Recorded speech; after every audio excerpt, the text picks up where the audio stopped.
তালবাহানা কোথায় দেখলেন? এখন তো আমরা গত এটা তো গত এই শোনেন এই গত 15 বছরের প্রশ্নগুলি তো আপনারা ওই গত 15 বছর করতে পারতেন, বাট গত 15 বছরের উত্তর তো আমি দিতে পারবো না।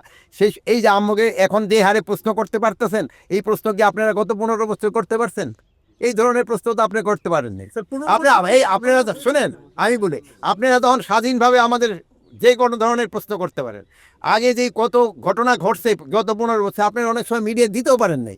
আপনার ইচ্ছা ছিল, আপনার বুক ফেটে গেছে, কিন্তু প্রকাশ করতে পারেন না। বাট এখন তো আপনার এটা প্রকাশ করতে পারেন। বিডিআরের সৈনিক এবং আর্মির অন্য সৈনিক সহ 74 জন টোটাল শাহাদাত বরণ করেছে। তাদের আত্মার মাগফিরাতের জন্য আমরা এখানে আসছিলাম।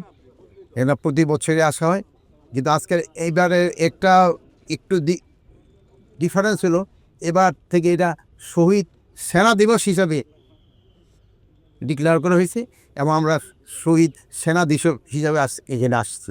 শহীদের পরিবারও এখানে আসছে, তাদের একবার আত্মার মাগফিরাত শ্রদ্ধাঞ্জলি। তাদের দুইটা মেইন দাবি ছিল, একটা হলো বিচারের দাবি, আর একটা হলো এই শহীদ সেনা দিবস ঘোষণা করা।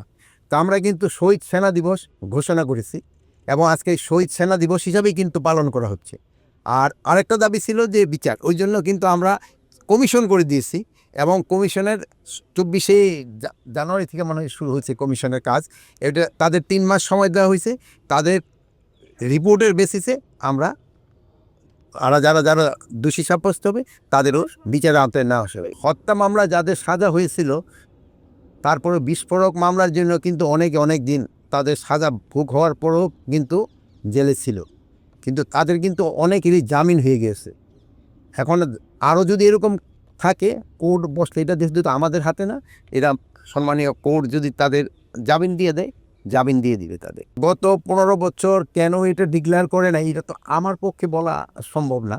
আর 2 নাম্বার যে সঠিক বিচার যেন হয়, এই জন্যই কিন্তু একটা তদন্ত কমিশন গঠন করে। এটা কিন্তু কমিশন মানে না, ইনকোয়ারি কমিটি না, তদন্ত কমিশন গঠন করা হয়েছে এবং তাদের দেখবেন তাদের মর্যাদাও দিয়ে দিছে, যে ইসেরে অ্যাপিলেট ডিভিশনের জাজের মর্যাদা দেওয়া হয়েছে যে প্রধান, আর অন্যান্যদের কিন্তু হাইকোর্টের জাজদেরও মর্যাদা তাদের দেওয়া হয়েছে এগুলি করার জন্য। এই জন্য একটা যেন সঠিক হয়, এটা কমিশনটা যেন সঠিকভাবে কাজ করেন এবং যারা দোষী তাদের যেন তারা ভালোভাবে করতে পারে, এই জন্য কিন্তু এটা করা হয়েছে এবং তারা তাদের রিকমেন্ডেশনের উপরে বেস করে আমরা পরবর্তী অ্যাকশনটা নিব।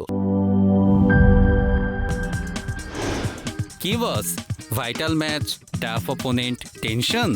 কাম অন ব্রো, অপোনেন্টকে নিয়ে ভাবার সময় আছে। আসল অলরাউন্ডারের কাজই তো হলো যে কোনো টাফ সিচুয়েশনে টিমকে অলরাউন্ড প্রোটেকশন দেওয়া। জাস্ট লাইক মাই টাইলক্স, যার অ্যান্টিব্যাকটেরিয়াল এজেন্ট টয়লেটের কোনায় কোনায় পৌঁছে 99% জীবাণু ধ্বংস করে, টয়লেটের কঠিন দাগ ও দুর্গন্ধ দূর করে টয়লেটকে রাখে ক্লিন আর সুবাসিত। টাইলক্স টয়লেট ক্লিনার, ক্লিন মানেই টাইলক্স।